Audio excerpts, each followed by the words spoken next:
Hello बच्चों, आज हम पढ़ेंगे प्लैंक्स क्वांटम थ्योरी। प्लैंक्स जो है, मैक्स प्लैंक जो है 1900 में, ध्यान से देखो, मैक्स प्लैंक 1900 में अपना थ्योरी दिया था। बच्चे, इससे पहले हम इलेक्ट्रोमैग्नेटिक वेव थ्योरी पढ़ रहे, वहां पर जो 4 पोस्टुलेट्स थी आपको याद होनी चाहिए। उसी को करेक्शन करने के लिए प्लैंक्स क्वांटम थ्योरी आया। उसकी जो ड्रॉबैक्स थी बच्चों, ध्यान से देखो, उसकी जो ड्रॉबैक्स थी वो क्या था ना, ब्लैक बॉडी रेडिएशन। और दूसरी जो बच्चे देखो कि फोटो इलेक्ट्रिक इफेक्ट है। अगर आपने पहली बार अगर इस वीडियो को आप देख रहे हो, जरूर इसके प्रीवियस वीडियो को भी आप देख लेना है। मैं हूं डॉक्टर प्रदीप जेना और आपके सामने आज मैं प्लैंक्स क्वांटम थ्योरी को पढ़ाने जा रहा हूं। और दूसरी बात, थोड़ा सा मैं आपका 1 मिनट टाइम लूंगा, क्योंकि इलेक्ट्रोमैग्नेटिक वेव थ्योरी आपको पहले से थोड़ा सा ब्रीफिंग दूंगा और ब्लैक बॉडी रेडिएशन के बारे में एंड फोटो इलेक्ट्रिक इफेक्ट के बारे में। बच्चे देखो, 4 पोस्टुलेट्स जो थी इलेक्ट्रोमैग्नेटिक वेव थ्योरी का, वो बेसिक था कि energy emitted from any source travel continuously in the form of radiation that is called radiant energy. तो उसी पॉइंट को, खास करके उस पॉइंट को जो है बेस करके प्लैंक्स क्वांटम थ्योरी आया। और मैक्स प्लैंक ने 1900 में उसको रेक्टिफाई करके एक अपना थ्योरी दिया है। और आइंस्टाइन, आप सब लोग को पता होगी कि नहीं, आइंस्टाइन ने भी इसको 1905 में इसको थोड़ा सा एक्सटेंडेड या मॉडिफाई किया है। आप जरूर इसको जान लिए होंगे। बच्चे, यहां पर प्लैंक्स का कहने का मतलब है कि the energy emitted or observed from any source not continuously, यहां पे देखो मैं लिख रहा हूं एक बार, the energy emitted or absorbed from any source travel discontinuously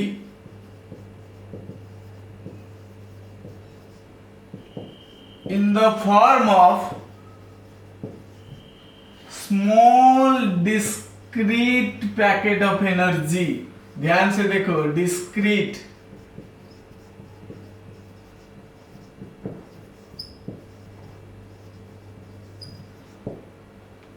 यहां पे वेरी इंपॉर्टेंट थिंग है, आपको देखना है कि जो एनर्जी, लास्ट टाइम जैसे हम देखते कि सनलाइट है, सन से जो रेडिएशन आता है तो इसको हम कह सकते हैं कि इलेक्ट्रोमैग्नेटिक रेडिएशन है। ये अर्थ तक, लास्ट टाइम मैंने बताया था कि जब अर्थ तक बच्चे पहुंचता है, वहां पर इलेक्ट्रोमैग्नेटिक वेव थ्योरी का कहने का क्या मतलब था, ये कंटिन्यूअसली बिना रुकावट के आ रहा था। बट प्लैंक्स का कहने का मतलब है कि ये कंटिन्यूअसली नहीं आता है। द रेडिएंट एनर्जी, यहां पे मैं लिख सकता हूं कि जो रेडिएंट एनर्जी वो क्या है ना, ट्रैवल डिसकंटिन्यूअसली, रुक रुक करके, देखो ये आया, फिर ये आया, ये आया, ऐसे रुक रुक के एक पैकेट की फॉर्म में वो ट्रैवल करता है। समझ पा रहे? जैसे एक एग्जांपल, बेसिक एग्जांपल मैं देता हूं कि आप लोग देखेंगे बच्चे को हम गिफ्ट देते हैं, है कि नहीं, एक पैकेट ले ले, दूसरा बच्चा दूसरा पैकेट ले ले, ऐसे एक एक पैकेट की फॉर्म में हम गिफ्ट को डिस्ट्रीब्यूट करते हैं। उसी तरह ये कोई थ्रेड नहीं है, ये धागा की तरह नहीं है रेडिएंट एनर्जी जो कंटिन्यूअसली सन से अर्थ तक आ जाए। कैसे आता है, छोटे छोटे, है कि नहीं, पैकेट की फॉर्म में, छोटे छोटे पैकेट की फॉर्म में ये ट्रैवल करता है। समझ पा रहे? each such packet of energy is called quanta. एक एक जो ये है ये क्वांटा है। यहां पे मैं लिख सकता हूं each such packet of energy is called quanta. What? Quanta. ये ध्यान से देना, ये वर्ड का भी बड़ा इंपॉर्टेंस है, ये क्वांटा है। But in case of light it is called photon. इसको हम क्या कहते हैं? फोटोन है। दो चीज है, वेरी वेरी इंपॉर्टेंट है। क्वांटा और फोटोन स्कूल के एग्जाम में भी पूछा जाता है। क्वांटा क्या है और फोटोन क्या है? बच्चे इसमें आप लोगों को कंफ्यूज होने की जरूरत नहीं है। क्या है ना, कंफ्यूज होने की जरूरत नहीं। क्वांटा जो है वही फोटोन है, क्वांटा जो है वही फोटोन है। मैं बार बार कह रहा हूं, इसमें कोई भी डिफरेंस नहीं है। सिर्फ डिफरेंस इतना ही है कि क्वांटा एनर्जी के लिए होती है बच्चों, और जो दूसरा है वो लाइट के लिए होती है। Quanta is applicable for energy and photon is applicable for light. यहां पर वही चीज, जो रेडिएंट एनर्जी ट्रैवल डिसकंटिन्यूअसली, रुक रुक करके ये ट्रैवल करता है। और इस जो small discrete packet of energy को हम क्या कहते हैं ना, क्वांटा है, और लाइट के लिए हम कहते हैं फोटोन। अब क्लियर हो गया होगा आप लोगों को कि क्वांटा क्या है और फोटोन क्या है। अब जाएंगे बच्चे, देखो नेक्स्ट जो पॉइंट है फॉर प्लैंक्स क्वांटम थ्योरी का, वो कहता है कि एनर्जी ऑफ ईच फोटोन या quanta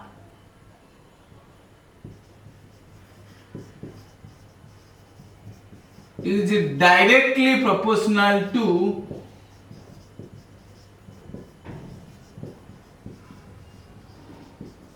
frequency of incident radiation. So E मतलब energy directly proportional to nu. E is directly proportional to energy जो है फ्रीक्वेंसी के साथ न डायरेक्टली प्रोपोर्शनल है। क्या है? डायरेक्टली प्रोपोर्शनल है। तो अगर मैं प्रोपोर्शनलिटी कांस्टेंट हटा दूं तो बच्चों ये प्लैंक्स का नाम आ जाएगा।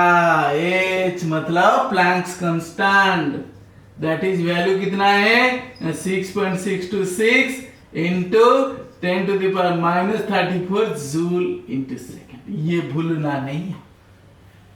काफी जगह में जो H जो है प्लैंक्स कांस्टेंट, उसकी नाम के हिसाब से उसने रख दिया प्लैंक्स कांस्टेंट। इसलिए ज्यादा कंफ्यूज नहीं होना है। प्लैंक्स कांस्टेंट का वैल्यू को याद रखनी पड़े क्योंकि न्यूमेरिक में बच्चे यूज होगी। तो इसलिए कितना है ना 6.626 into 10 to the power -34 joule into second. अब हम देखेंगे थर्ड पॉइंट क्या कहता है ना, अगर एक ही फोटोन है बच्चे, देखो एक ही फोटोन है या दो फोटोन है या तीन फोटोन है तो टोटल एनर्जी क्या होगा? मल्टीप्लाई हो जाएगा। वही चीज कहता है द टोटल एनर्जी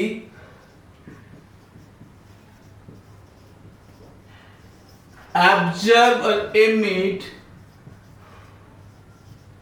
या मैं यहीं पे लिख दूं emit is some whole number quanta. Some whole number quanta, इसका मतलब क्या है ना E is equal to n into h into नी। तो n क्या है? इंटीजर है। ये तो मैथमेटिक्स से पढ़ी होगी ना n। तो एक ही फोटोन है, जितना एनर्जी होगा 2 है तो बढ़ जाएगा, मल्टीप्लाई हो जाएगा। तो इसीलिए कहता है कि टोटल एनर्जी कितनी है ना, कितनी फोटोन है उसमें, कितनी फोटोन उसमें है, उसी को हम कहते हैं what, some whole number quanta है कि नहीं। सम होल नंबर n की वैल्यू है 1 2 3 4 5 लाइक दिस। तो इसलिए ये 3 पॉइंट आपको दिमाग में रखनी पड़ेगी। अब आइए कुछ हम इसमें न्यूमेरिक करेंगे। ये जो फॉर्मूला है ये भूलना नहीं है, is equal to h nu है।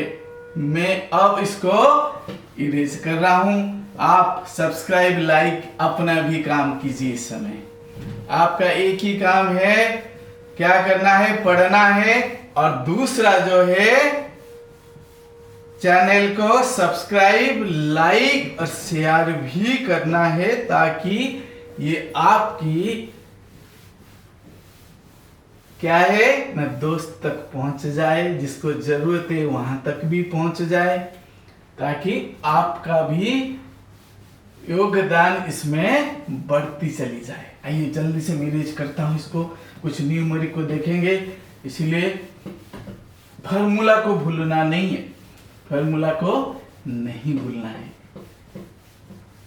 कि नहीं। एक बच्चे को अगर मैं पूछता हूं, बच्चा बेटे बताओ लास्ट क्लास में कौन सी फॉर्मूला था, ऐसा नहीं होना चाहिए कि भूल गया सब कुछ, याद नहीं अब कुछ, ऐसा नहीं होना चाहिए।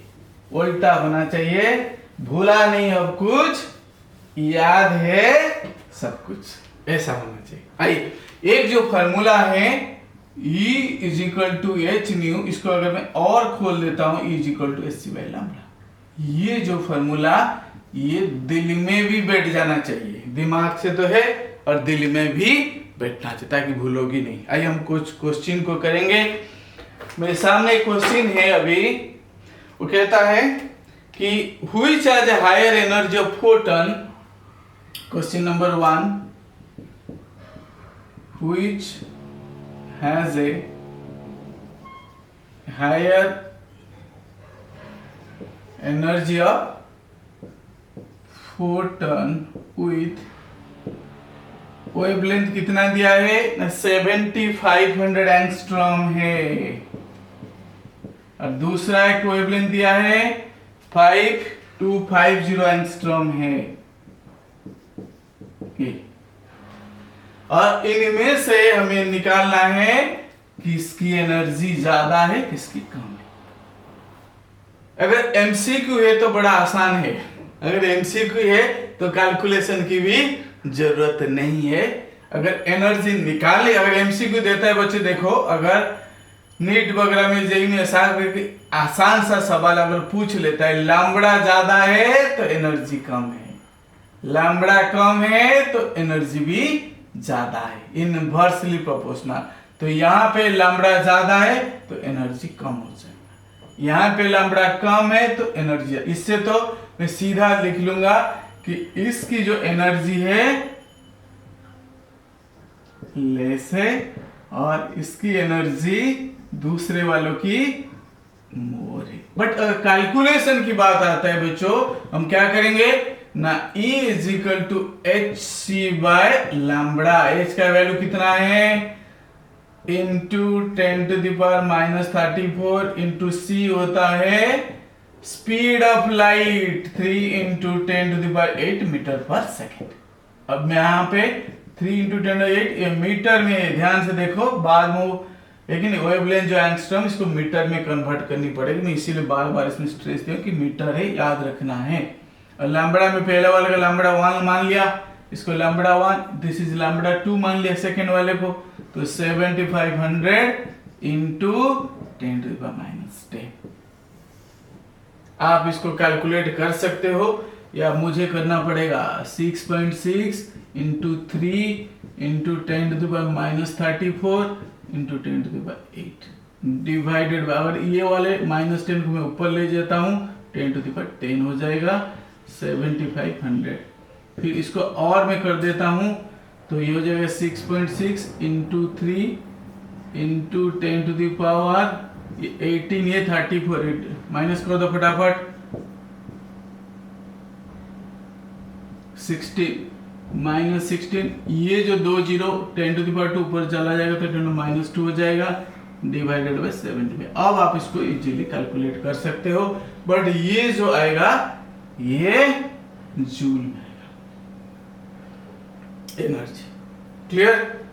सिमिलरली दूसरे का आप निकाल सकते हो, दूसरा जो है E is equal to h c by lambda 2, एच हो गया 6.6 into 10⁻34 into 3 into 10⁻8 divided 5250 into 10⁻10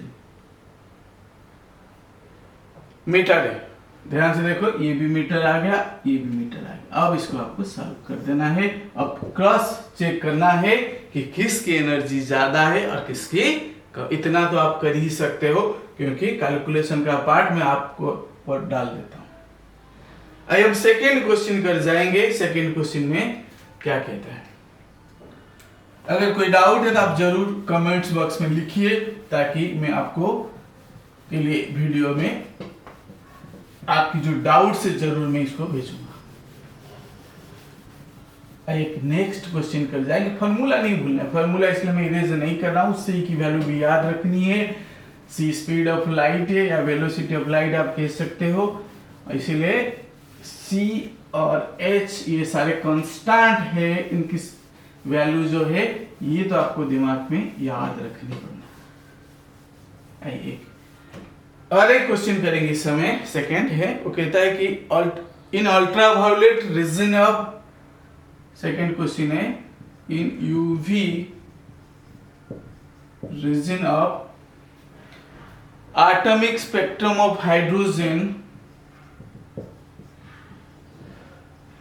spectrum of hydrogen, a line obtained is a line obtained is how much? Now 1026 angstrom. Calculate the energy. बस इतना बच्चे। वेवलेंथ दिया है, अब कुछ करने की जरूरत नहीं, is equal to h c by lambda put किया, 6.6 इंटू 10⁻34 इंटू 3 कर दिया है, 3 इंटू 10⁻8 सी लैम्बडा हो गया 1026 इंटू 10⁻10। अब ये जो आ जाएगा ये आपकी जूल, क्योंकि ये जूल में है तो ये आंसर जो है जूल में ही आएगा। अब एक क्वेश्चन को और करते हैं बच्चे, क्वेश्चन नंबर 3 है, ये थोड़ा सा हटके है। Calculate the wavelength of a photon, calculate the lambda of photon, फिर कितना है of a photon in angstrom, angstrom में निकालने के लिए बोल रहा है, तो which has energy of 1 electron volt, which has energy of 1 eV electron volt. अब बच्चे देखो कि यहाँ एनर्जी दिया है, वेवलेंथ निकालना है। इससे पहले जो क्वेश्चन था ना, वेवलेंथ देता था, एनर्जी निकालना है, बट यहाँ एनर्जी दिया है, वेवलेंथ निकालना है। बच्चे 1 इलेक्ट्रॉन वोल्ट की वैल्यू आपको फिक्स याद रखना है, 1.6 इंटू 10⁻19 जूल, ये ध्यान रखना है। तो मीन्स आपका एनर्जी दे दिया है ना, 1.6 into 10⁻19 joule is equal to 6.6 into 10⁻34 joule into 3 into 10⁻8 metre divided by lambda. Lambda होगा, निकालना है बच्चे, होगा नहीं है, यहाँ निकालना है। तो यहाँ पे लैम्बडा को इधर ले आओ, lambda is equal to 6.6 into 10⁻34 joule into 3 into 10⁻8 divided by 1.6 into 10⁻19। बच्चे देखो जो आंसर आएगा इसमें, ये मतलब मीटर में आएगा, तो इसीलिए मीटर को अगर एंगस्ट्रॉम में करते तो क्या करना पड़ेगा ना, 1 angstrom is equal to 10⁻10 metre. by 10 to the power minus 10 metre is equal to 1 angstrom. So 1 metre से कितना होगा ना 1 by 10 to the minus 10 angstrom. तो इसीलिए जितनी भी आएगा उसके साथ अगर मुझे एंगस्ट्रॉम में करना है तो 1 बाय 10 माइनस 10 में मल्टीप्लाई कर दूंगा, आंसर एंगस्ट्रॉम में ही आ जाएगा। इसलिए बच्चों आपको ये थ्योरी समझ आ गया होगा। इसीलिए आप लोगों ने क्या करना है ना, जो नेक्स्ट स्पेक्ट्रम के बारे में पढ़ाऊंगा कि अब्जॉर्प्शन स्पेक्ट्रा क्या है, एमिशन स्पेक्ट्रा क्या है, हाइड्रोजन स्पेक्ट्रम क्या है। अभी हम एटॉमिक स्ट्रक्चर की सीरीज को हम पढ़ रहे हैं। तो इसीलिए इस चैनल को तो बिल्कुल लाइक और सब्सक्राइब और शेयर करना नहीं भूलना है। Thank you, God bless you.